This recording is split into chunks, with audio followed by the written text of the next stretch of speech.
I can recall quite vividly when the 9 of us met for the first time. We were told to go down to sign in under the name of Max Peck.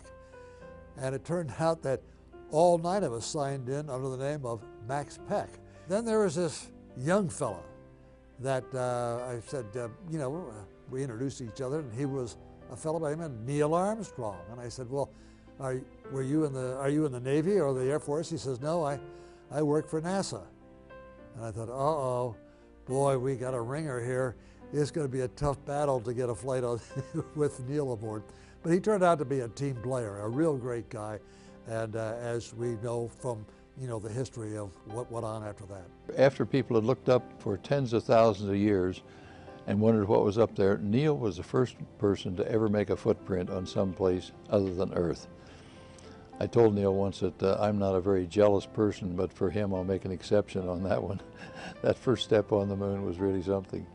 He always had car troubles, and he drove out one time and had one of his cars and it quit working out at work. And so we borrowed a tow rope from the maintenance people, and I hooked it up to my station wagon and up to his car, and I towed him into Lancaster at about 70 miles an hour. So I could see him shaking his fist at me in the window. Apollo 10, we went to the moon too. I like to tell Neil, and always did remind him, that Apollo 10, we painted the white line in the sky so we wouldn't get lost, so all he'd have to do is worry about that little thing about landing. I got to see him at the Congressional Gold Medal ceremony back in November. We got him to a restaurant, and he spent time with General Stafford, Gene Stern, and the Collins. And they got to laugh and joke. I mean, I was sitting out in the car waiting for him so I could get him back to the hotel. And I had to finally go in there because I saw the restaurant closing down, and they were all in there just laughing. And I had to go in there, put my hands on my hips and say, okay, fellas, it's time to go, And Neil came out, and he said, are we going to dance out here in the street? And I said, no, we're not going to dance in the street. Tawana got to go to bed. You always came away from a conversation with Neil thinking that he wants you to be the important person, not himself, in this encounter. And so, yeah, he was a delight to talk to. Everybody liked Neil. He was quiet. He was a man of many talents.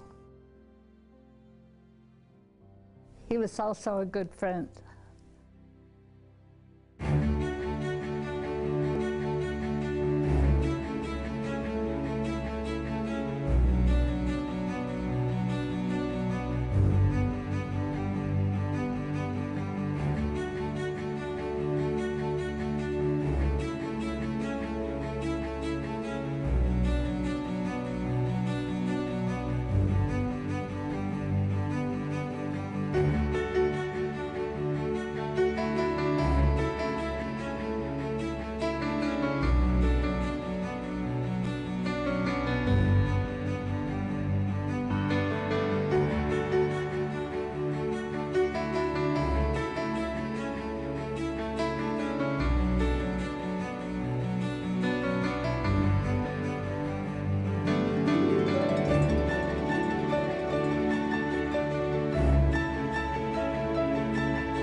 I'll always think of Neil, though, as a friend, and it's just too bad he's gone. But he looked at himself as being as being sort of out on the tip of the spear, if you will. And there were just a lot of thousands of people that were designers and engineers and people who made it possible for him to be out there doing what he did. And no one can take away anything from that, but he saw himself as the results of the work of a great team of people. Neil was sincere. He always felt and said that, you know, it's not about me. It's about those other 500,000 people who made it possible for me to do what we did, what he did. You know, he always considered himself the tip of the arrow, and the strength of the bow was the American people who made it possible for him to do what he did. I often use Neil as a guide when things are getting a little bit crazy, and I think, okay, we got to stick to the science, we got to stick to the engineering. That's the most important, and try and avoid the hype. And Neil was very good at avoiding the hype. You know, he was very much the straight shooter. You know, let's get the job done. And he carried that into his professional life, and as far as, you know, we could see from the outside his personal life. It never was about him. You know, I don't think I was even in his vocabulary. It was about the team, the mission, the job that had to be done, and don't focus the attention on me. Focus it on the product and the end accomplishments that you want to get out of this activity. And it's sort of the old, as long as everybody pulls on a rope in the same direction, you know, you can move mountains. So he was that kind of guy. Look at the Apollo 11 mission patch. He was commander of that mission, and as it went back then, the astronauts designed their mission emblem, and there was one for every mission.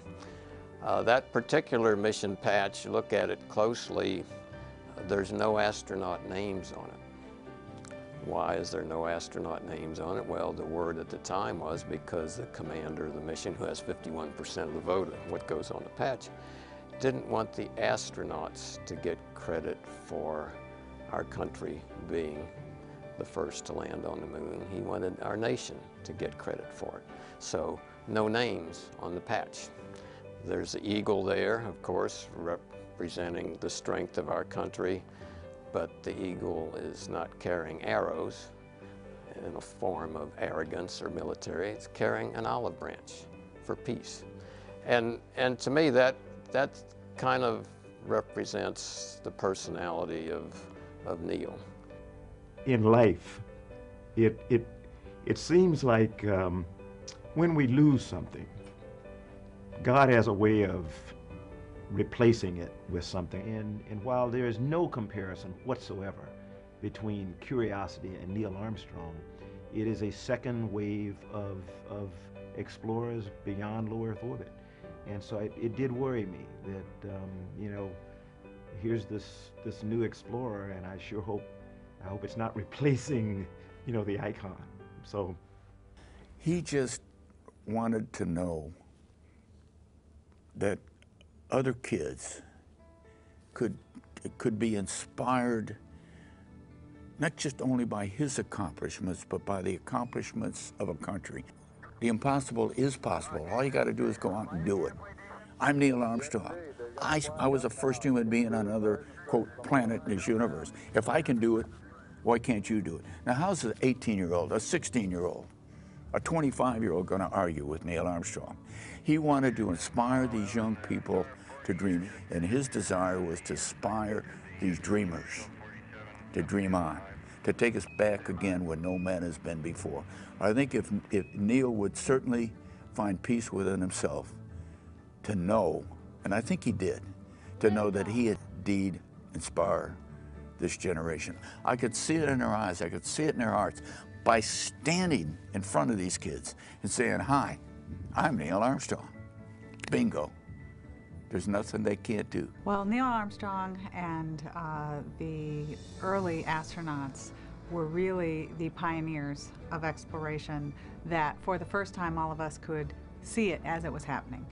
When I think of something like Lewis and Clark, you took weeks to hear about what happened with exploration. But for this generation of explorers, we could experience it, and we could see ourselves doing things that no one had ever done before. And I was 8 years old watching Neil and Buzz walk on the moon the first time, and it did seem to me at that point that I could do anything. And I'm not sure if they hadn't done it, I would have grown up thinking that. I hope in some way that who he really was can be captured for people so that future generations could profit from him.